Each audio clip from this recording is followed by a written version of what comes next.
como estábamos comentando en relación al arte, cuando nos acercamos a una obra de arte, a veces es necesario estar observándola y reflexionando sobre la misma, porque aunque son figuras, las interpretaciones, las posibilidades de reflexión que hay respecto de la misma, inclusive el intento de interpretar las intenciones del artista, no aparecen tan rápidamente.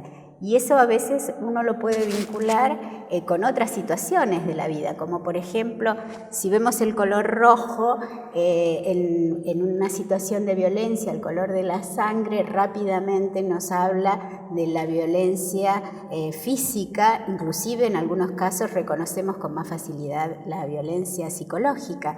Pero hay situaciones de violencia que pasamos las personas por la vida, a veces en vínculo con las instituciones, por ejemplo, instituciones de salud, hospitales, clínicas, sanatorios, consultorios privados, donde no logramos identificar una situación de violencia y las estamos viviendo, están ejerciendo violencia sobre nosotros.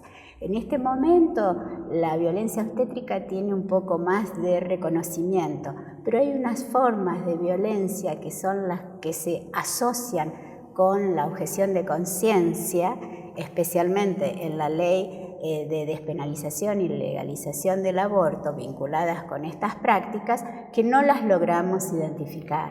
No, es muy complejo el tema de poder identificarlas, porque esto se va constituyendo en barreras para el acceso a los derechos, ¿no? Y la ley de interrupción voluntaria del embarazo lo dice claramente, ¿no? En su articulado hay 2 artículos que se refiere específicamente a la objeción de conciencia.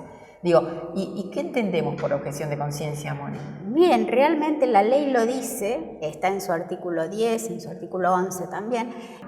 La objeción de conciencia está reconocida en la ley y lo que explicita es la posibilidad de que profesionales de la salud que actúan de manera directa en la práctica de interrupción del embarazo puedan ser excluidos de ese deber de prestar ese servicio porque no logran compatibilizarlo con sus creencias religiosas o morales.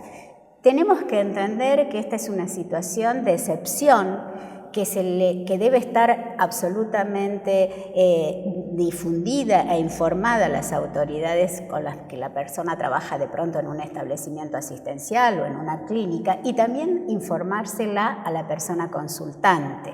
Por otro lado, esa persona tiene que ejercer la objeción de conciencia de igual manera, tanto trabaje en público y al mismo tiempo en privado, no puede hacer excepciones. Y por supuesto que son las personas que lo hacen de manera directa.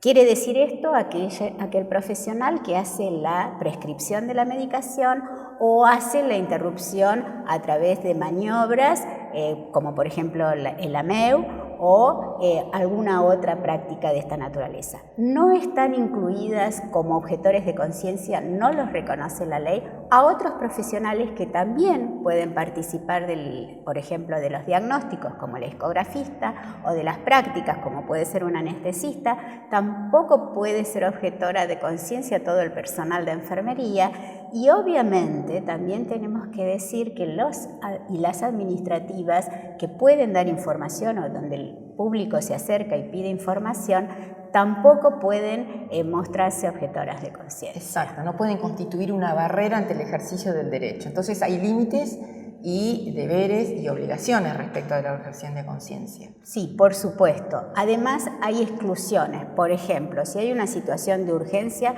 el objetor no puede hacer uso de esa objeción de conciencia. Si hay una situación de post-aborto, tampoco puede utilizar la objeción de conciencia. Si hay un impedimento para derivar a esa persona a otro establecimiento o a otro efector, tampoco lo podría hacer. Siempre, ¿por qué? Porque son situaciones de urgencia y hay que resolverlas.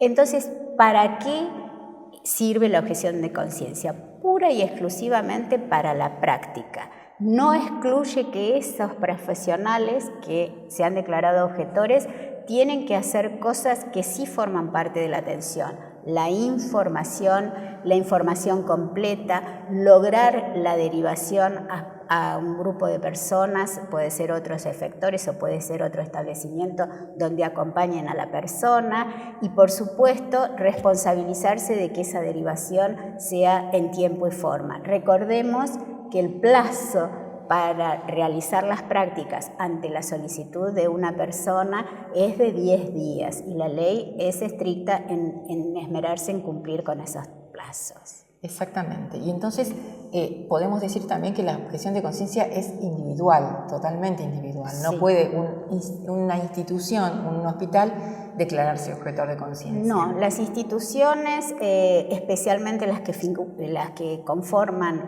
los equipos de salud pública, no. Siempre, y después recordaremos cuáles pueden ser las tareas en respecto de ese punto, es que alguien en el equipo, una o varias personas, lo hagan estas prácticas. En algunas instituciones puede ser, especialmente en las vinculadas a los privados y a las obras sociales, puede suceder que no haya ningún efector que no haya hecho uso de la objeción de conciencia, pero tiene que estar ya realizados los mecanismos como para la inmediata derivación. Por supuesto que nosotras sabemos que hay que intentar en todo el país, y también lo demandamos nosotras en nuestra provincia, que haya mecanismos que resuelvan estas situaciones. Algunos mecanismos son, por ejemplo, las capacitaciones. Generar una capacitación a todo el personal, desde los administrativos hasta los profesionales, efectores médicos, a los ecografistas, o sea, todo el equipo que va a atender a las personas, específicamente sobre los alcances, sobre los deberes y los derechos que tienen los pacientes ante la objeción de conciencia. Hay que trabajar fundamentalmente para evitar que la objeción de conciencia se tome como un privilegio y no como una excepcionalidad. Exacto.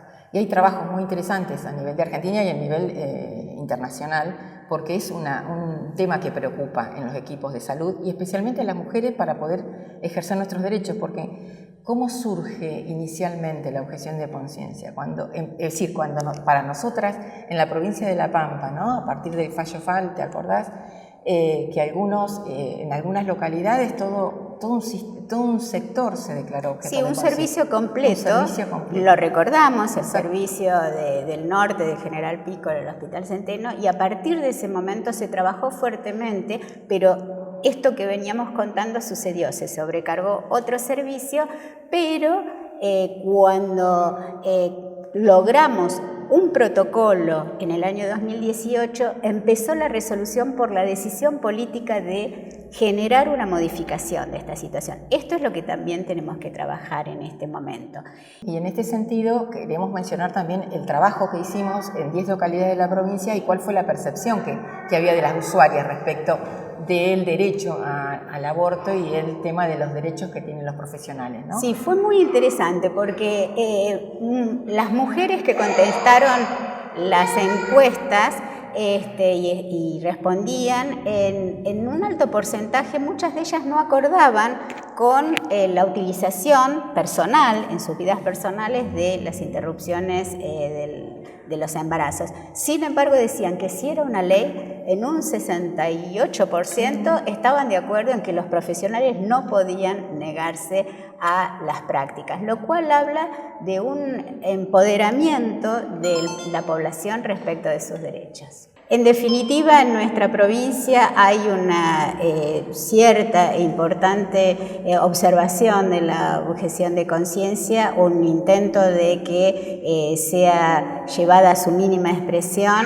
no para vulnerar el derecho de los profesionales, pero sí para garantizar los derechos de las mujeres y de las personas con capacidad de gestar que soliciten interrupciones legales y voluntarias de sus embarazos. Nos parece a nosotras muy interesante continuar con esta tarea y profundizarla.